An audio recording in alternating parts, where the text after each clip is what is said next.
Hi, this is LaShanta Armstrong here, and I'm presenting my presentation for computer parts. So as you see, the first slide, we have computer parts. There are many parts that work together to make a computer.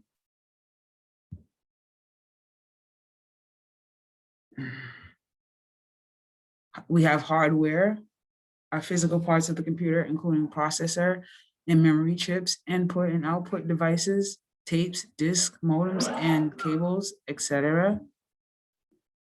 We have the monitor. The monitor displays screen. It's a display screen to provide output to the user. It is where you view the information you are working on. And then we have the keyboard. The keyboard is used to enter information into the computer and for giving commands as well.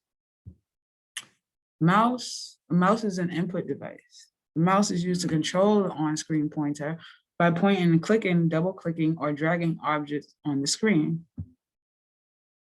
Microphones and speakers allows the user to record sounds or to speak as input to their computer. On the other hand, speakers are used to generate or reproduce voice, music, and other sound. Printers and scanners is an output device that produces a hard copy on paper. It gives information to the user in printed form, while the scanner is input device that allows pictures and documents to be placed into another computer. Into the computer, not another, sorry. Computer case holds all the components such as the motherboard, and it's organized inside the computer. It protects the computer and saves the components from being damaged, dirty, hurting animals or kids, or having harm from electrical interference.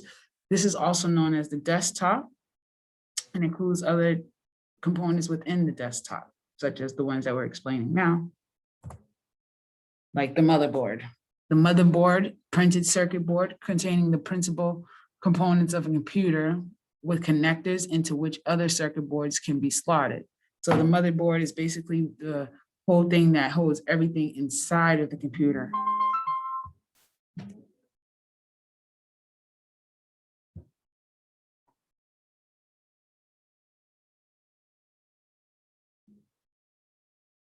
Go.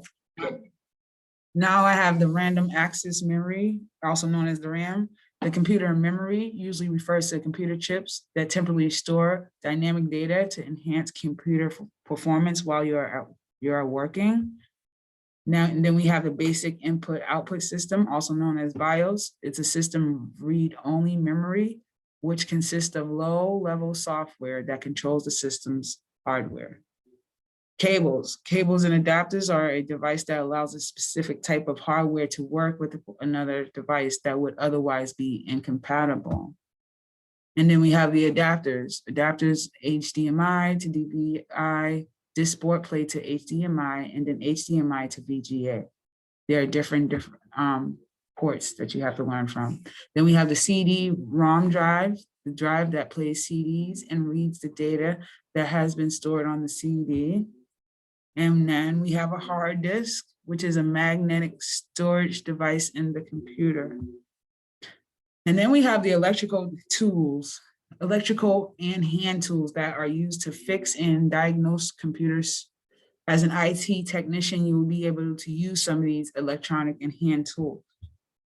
The multimeter or the multi-tester is also known as the voltmeter. It's a tool that tests voltages. It tests like electrical values and currents and resistance. So you use that to test the wires. And then we have the network cable tester, is an electrical device used to verify the electrical connections in the signal cable.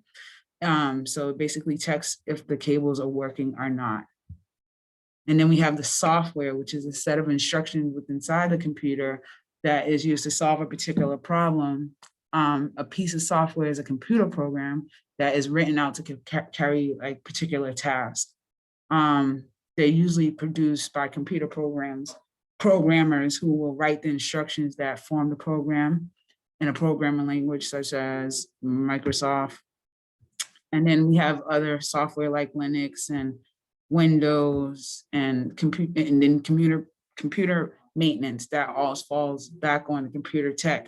So those were all of the parts and hardware of a computer. I hope you like my presentation, and that's the end of it. Thank you for listening, and I'm done. Thank you.